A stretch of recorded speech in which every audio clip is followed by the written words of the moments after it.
You open your bank account. You already know what you're going to see. The number hasn't changed. You're working, but it feels like you're standing still. Bills keep coming, prices keep rising. Someone you know just got a better job, bought a house, or started making more money, and you start wondering, am I falling behind? Most people respond to this feeling by looking for a shortcut, the next investment, the next side hustle, the next person promising that they found the secret to getting rich quickly. But Marcus Aurelius would probably ask a different question. Before you try to change your income, have you changed the person earning it? Because the path from broke to financial stability does not begin with money. It begins with discipline, value, and control. Marcus lived nearly 2,000 years ago as the Emperor of Rome. He never talked about six-figure salaries, modern careers, or building wealth online. But his philosophy and meditations was built around a timeless idea.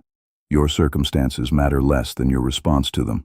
So if Marcus Aurelius were dropped into 2026 and spoke to someone struggling financially, his advice would probably look something like this. Step 1. Accept reality without resentment. The first thing Marcus would tell you is simple. Stop fighting facts. If you are broke, acknowledge it. Not with shame, not with anger, with honesty. Your financial situation is your current condition. It is not your identity. The problem is most people waste years arguing with reality. They blame the economy. They blame their past. They blame other people's opportunities. And while those things may be real, they do not create a plan. A person who says, "My situation is unfair, so there is nothing I can do," has already surrendered control. A Stoic asks a different question. Given where I am right now, what is the next move? Because progress begins when excuses end. Step 2. Take complete responsibility. Before Marcus would tell you to chase more money, he would tell you to examine yourself. Ask, what skills do I actually have? What problems can I solve? What does the market reward? And where am I wasting my time? Because many people are not struggling because they lack potential. They are struggling because they lack direction. They spend hours consuming information but very little time developing something valuable. They watch videos about success while avoiding the uncomfortable work that creates success. The person who changes their life is usually not the person who finds a secret. It is the person who finally gets honest about what needs to change. Step 3. Become useful. This is where most people misunderstand money. They think income comes from working harder. But the market does not only reward effort, it rewards value. A person who can fix expensive problems, create solutions, lead teams, or perform difficult tasks becomes more valuable. That is why fields like skilled trades, healthcare, engineering, sales, technology, and finance can create strong earning potential. The question is not, what job sounds impressive? The better question is, what skill can I build that people will pay for?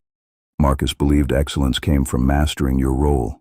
A carpenter should become an excellent carpenter. A salesperson should become an excellent salesperson.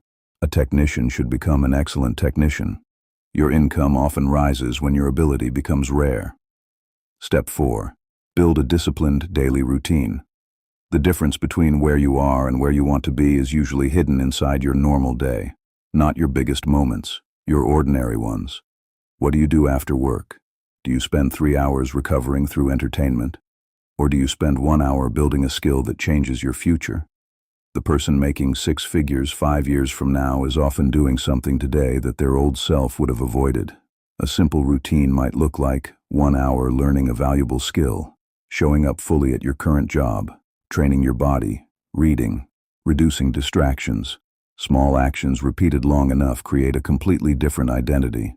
Step 5. Control your spending. Making more money does not automatically create freedom. Many people increase their income and still feel trapped because their lifestyle rises with it. A bigger paycheck creates bigger habits, a better car, more subscriptions, more unnecessary expenses. Marcus would argue that a person controlled by their desires is not truly wealthy. Money should increase your options, not your dependence. Spend intentionally, save consistently, create breathing room, because financial freedom starts when your money begins working for you. Step 6. Practice your craft relentlessly. Getting a job is not the finish line, it is the starting point. The people who grow financially are usually the people who keep improving after they become comfortable. They communicate better, They solve harder problems. They become more reliable. They become the person others trust when something important needs to get done. Average people ask, how do I get paid more? Valuable people ask, how do I become harder to replace? That question changes everything. Step 7. Seek responsibility. Most people avoid responsibility because responsibility creates pressure. But pressure is also where growth happens. If there is a difficult project, volunteer. If there is a skill nobody wants to learn, learn it. If there is a problem everyone ignores, become the person who solves it. Because opportunities usually follow responsibility. The person trusted with bigger problems eventually earns bigger rewards. Step 8. Think in years, not weeks. One of the biggest mistakes people make is judging progress too quickly. They try something for 3 months. They do not see immediate results. Then they quit. But meaningful change rarely happens on your preferred timeline. A 6-figure income may take years depending on your field, location, and opportunities. The question is not, why am I not there yet? The better question is, am I becoming the person who eventually gets there? Focus on the process. The results follow the process. Step 9. Invest your surplus. Once your income improves, your next challenge begins, keeping it, building with it. A Stoic approach to money is not about obsession. It is about using resources wisely. Build an emergency fund. Remove high-interest debt. Invest consistently based on your goals and risk tolerance, because money sitting still disappears. Money managed with patience creates options. Step 10. Never let money become your master. This is the lesson Marcus would probably consider the most important. A 6-figure income is useful, but it cannot define your worth, because someone can have money and still lack discipline.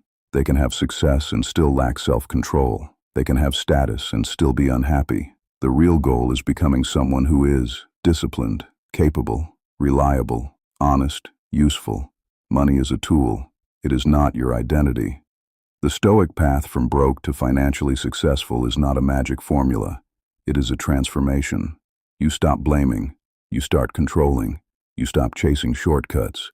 You start building skills. You stop asking when life will change. You become the type of person who creates change, because the greatest investment you can make is not in your bank account. It is in the person responsible for filling it.